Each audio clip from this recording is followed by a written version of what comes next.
नमस्कार।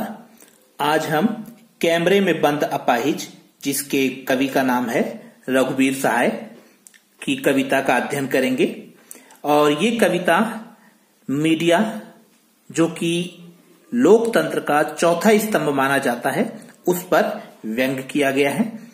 और इस कविता में रघुवीर सहाय कहते हैं, हम दूरदर्शन पर बोलेंगे, अर्थात हम जो बात करेंगे वो दूरदर्शन पर करेंगे। दूरदर्शन 1990 के दशक का बहुत ही ज्यादा देखा जाने वाला चैनल था। इसलिए कवि कहता है कि हम दूरदर्शन पर बोलेंगे। हम सामर्थ्य शक्तिवान हैं, हम सामर्थ्यवान हैं, हम पावरफुल हैं। मीडिया कहता है कि हम दूरदर्शन पर बोलेंगे क्योंकि हम सामर्थ्यवान भी हैं और हम पावरफुल भी हैं। हम एक दुर्बल को लाएंगे एक बंद कमरे में। कवि कहता है कि मीडिया जो है अपनी बात को दूरदर्शन पर बताना चाहता है और अपने आप को लोकतंत्र का चौथा स्तंभ मानने के कारण वो अपने आप को सामर्थ्यवान और शक्तिवान मानता है। और कहता है कि हम एक बंद कमरे में एक दुर्बल यानी कमजोर व्यक्ति को लेकर आएंगे। देखिए यहां पर विरोधाभास अलंकार है। अगर वो सामर्थ्यवान है, ताकतवर है, लोकतंत्र के चौथे स्तंभ है, तो वो दुर्बल को क्यों लाएंगे? तो यहां पर एक दुर्बल पर अपनी ताकत का प्रदर्शन करने के लिए मीडिया उस व्यक्ति को बंद कमरे में लेकर आएगा। उससे पूछेंगे तो आप क्या अपाहिज हैं? और उस दुर्बल व्यक्ति से प्रश्न करेगा एंकर कि क्या आप अपाहिज हैं? हम यहां देखते हैं प्रश्नवाचक चिन्ह भी लगा हुआ है, तो प्रश्नवाचक अलंकार। और साथ ही साथ हम देखते हैं ये पूरी कविता खड़ी बोली हिंदी और मुक्त छंद में लिखी गई है। तो आप क्यों अपाहिज हैं? अगला प्रश्न उस दुर्बल व्यक्ति से पूछेंगे कि आप क्यों अपाहिज हैं।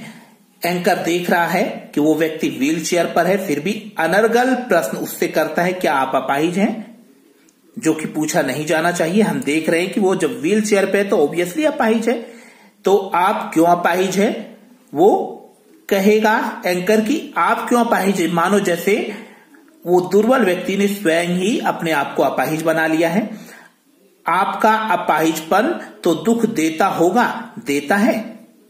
और एंकर तीसरा सवाल पूछेगा उस दुर्बल व्यक्ति से कि आपका ये जो अपाहिज होना है, आपका विकलांगपन आपको क्या दुख देता है? ऑब्वियसली है। ये तीनों सवाल एंकर के द्वारा पूछे गए अनर्गल प्रश्न हैं, जो कि कोई भी बता सकता है। व्हील चेयर पे बैठा हुआ व्यक्ति अपाहिज है और वो जानबूझकर अपाहिज नहीं है, और ऑब्वियसली है कि उसका अपाहिजपन उसको दुख देता है। कैमरा दिखाओ इसे बड़ा बड़ा, ये मीडिया की विशेषता है कि लोगों के दुख को बढ़ा चढ़ाकर बताते हैं ताकि इसकी टीआरपी बढ़ सके, इनकी दर्शकों की संख्या बढ़ सके। इसलिए एंकर कैमरामैन की तरफ इशारा करता है कि इसको बड़ा बड़ा करके दिखाइए। अर्थात ये जो कोमे में बातें लिखी गई हैं, ये एंकर के द्वारा बोली नहीं जाएंगी, बल्कि इसको इशारों से समझाने का प्रयास किया जाएगा पर्दे के पीछे से। हाँ तो बताइए आपका दुख क्या है? फिर अगला अनर्गल सवाल पूछा जाएगा कि आपका दुख क्या है, जबकि एंकर देख रहा है कि अपाहिज होना ही उसका दुख है। जल्दी बताइए, वह दुख बताइए, बता नहीं पाएगा। और एंकर उस पर दबाव डालेगा कि आप अपना दुख बताइए, लेकिन वो बेचारा अपने दुख को बता नहीं पाएगा। तो इस तरीके से यहां पर हमने देखा कि किस प्रकार मीडिया एक दुर्बल पर शक्ति प्रदर्शन करते हुए उससे अनर्गल प्रश्न पूछ रही है और उसे रुलाने का प्रयास कर रही है, ताकि उनकी टीवी की, उनकी चैनल की टीआरपी बढ़ सके। रघुवीर सहाय तीसरे स्टेंजा में बताते हैं कि जब वो अपाहिज से प्रश्न पूछते हैं और वो जब उनके उत्तर नहीं दे पाता है, तो फिर एंकर अपाहिज से कहते हैं कि सोचिए, बताइए आपको अपाहिज होकर कैसा लगता है। अर्थात एंकर ने पहले भी उससे अपाहिज से अनर्गल प्रश्न किए थे, अभी भी वो अनर्गल ही प्रश्न कर रहा है कि सोचकर बताएं कि आपको अपाहिज होना कैसा लगता है। मानो कि अपाहिज होना उसको बहुत अच्छा लग रहा हो और आप भी समझ सकते हो कि किसी को भी अपाहिज होना अच्छा नहीं लगेगा। तो ये भी एंकर के द्वारा पूछा गया अनर्गल प्रश्न है। कैसा यानी कैसा लगता है, और एंकर उस निर्बल और उस विकलांग व्यक्ति पर, उस दिव्यांग व्यक्ति पर जोर देकर कहता है आप बताएं कि आपको कैसा लगता है। अक्सर हमने टीवी पर भी देखा है रिपोर्टर को ऐसा करते हुए कि बताओ आपको कैसा लग रहा है, जबकि ये सब बातें अनर्गल हैं। ब्रैकेट में फिर शब्द आ गए हैं और इशारा किया जाएगा और ये दिखाया नहीं जाएगा टीवी पर। हम खुद इशारे से बताएंगे कि क्या ऐसा, और एंकर और पीछे से जो एडिटर है वो इशारा करेगा कि आप हमारे द्वारा जो बताए गए इशारे हैं उसको प्रोनाउंसिएट कर दीजिए, उसको बता दीजिए टीवी के सामने कि आपको ऐसा लग रहा है। सोचिए, बताइए, थोड़ी कोशिश करिए। और एंकर फिर दबाव बना रहा है कि आप सोचकर हमें बताएं, थोड़ी सी कोशिश करिए, अदरवाइज यह अवसर खो देंगे। ब्रैकेट में है अर्थात पर्दे के पीछे से कहा जाएगा कि जो आपको मौका मिला है टीवी पर आकर अपने दुख को बयां करने का, ये मौका आप खो देंगे। आप जानते हैं कि कार्यक्रम को रोचक बनाने के वास्ते, अब रघुवीर सहाय हमसे बात कर रहे हैं कि हमें पता है कि अपने प्रोग्राम को एंकर और संपादक इंटरेस्टिंग, रोचक बनाने के लिए, कार्यक्रम को रोचक बनाने के लिए एंकर अनर्गल प्रश्न दुर्बल और दिव्यांग व्यक्ति से पूछ रहा है। और फिर रघुवीर सहाय कहते हैं कि वह उसको प्रश्न पूछ कर उस दिव्यांग को रुला देना चाहते हैं, जिससे कि दर्शक की भावनाएं भी उस दिव्यांग के साथ जुड़े और टेलीविजन की और कार्यक्रम की टीआरपी बढ़े। तो कवि कहता है हम पूछ कर उसको रुला देंगे, अर्थात एंकर पूछ कर उस दिव्यांग को रुला देंगे कि आप अपाहिज हैं, क्यों अपाहिज हैं, अपाहिज होना दुख देता है, सब अनर्गल प्रश्न हैं। इंतजार करते हैं आप भी उसके रो पढ़ने का, करते हैं, प्रश्नवाचक भी लगा दिया है। कवि कहता है जो भी दर्शक देख रहे होते हैं उस भावुक कार्यक्रम को, जहां पर एंकर अनर्गल प्रश्न कर रहा है और हम स्वयं चैनल नहीं बदलते हैं और हम भी इंतजार करते हैं रो पड़ने का कि देखें इसका दुख क्या है, जबकि हम भी देख रहे हैं कि उसका दुख, उसका अपाहिज होना है और फिर भी हम उस चैनल से जुड़े हुए हैं। यह प्रश्न पूछा नहीं जाएगा। ऊपर की जो बातें हैं जो कवि ने बताई कि कार्यक्रम को रोचक बनाने के लिए, उसको रुलाने के लिए, उसका रोकने का हम इंतजार कर रहे हैं, ये प्रश्न पूछा नहीं जाएगा, बल्कि ब्रैकेट में है, इसको इशारे से समझाने का प्रयास कवि के द्वारा किया गया है।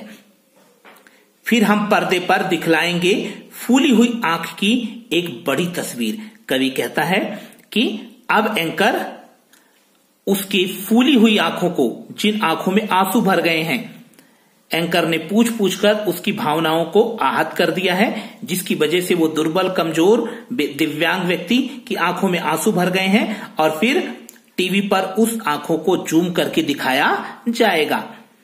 बहुत बड़ी तस्वीर और बहुत बड़ी जूम करके उसकी आंखें टीवी पर दिखाई जाएंगी, जिसमें पानी भर गया होगा और हम लोग सोच रहे होंगे कि ये बंदा दुखी है क्योंकि ये अपाहिज है। लेकिन ये दुखी क्यों है? क्योंकि अनर्गल प्रश्न पूछे गए हैं एंकर के द्वारा, इसलिए वो दुखी है। और उसके ओठों पर कसमसाहट भी हम देखेंगे।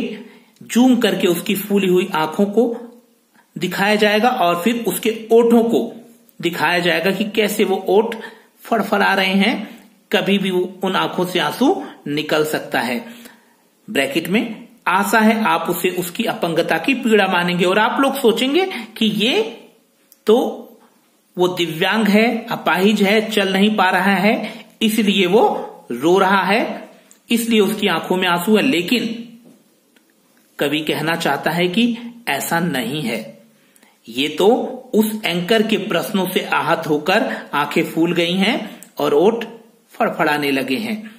एक और कोशिश, दर्शक धीरज रखिए, देखिए हमें दोनों एक संग रुलाने हैं। कवि कह रहा है एंकर एक और कोशिश करेगा और दर्शकों से कहा जा रहा है धीरज रखिए, धैर्य रखिए और आपको जो टीवी देख रहा है और जो टीवी के अंदर दिव्यांग है, दोनों को एक साथ रुलाना है ताकि कार्यक्रम की टीआरपी बढ़ाई जा सके। और बहुत ही सुंदर कविता ये लिखी गई है वर्तमान मीडिया पर व्यंग करते हुए कि मीडिया के लोग सिर्फ अपनी टीआरपी बढ़ाने के लिए कार्य करते हैं, वो कभी भी व्यक्ति विशेष की भावनाओं पर ध्यान नहीं देते हैं।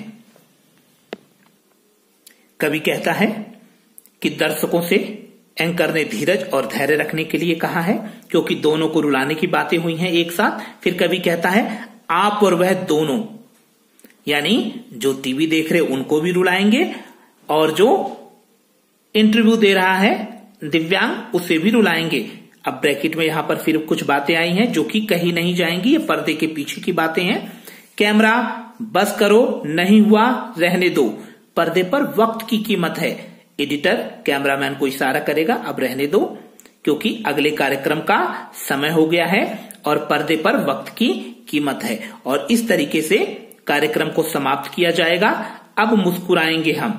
और इसके बाद जो एंकर है, कैमरामैन है और संपादक है और जो उस कार्यक्रम से जुड़े हुए लोग हैं मुस्कुराएंगे।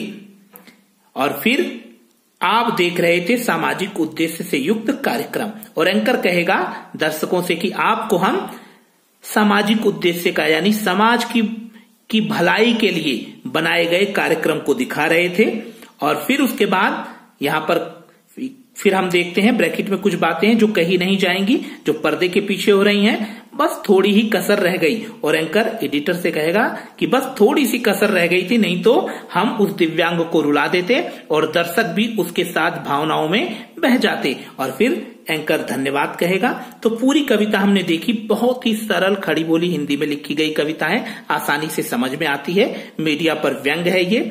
और साथ ही साथ हम देखते हैं मुक्त छंद का कवि ने बहुत सुंदर प्रयोग यहां पर किया है और प्रश्नवाचक अलंकार का भी यहां पर प्रयोग होता हुआ हमें दिखाई देता है। अनुप्रास भी कई जगह हमें देखने को मिला है।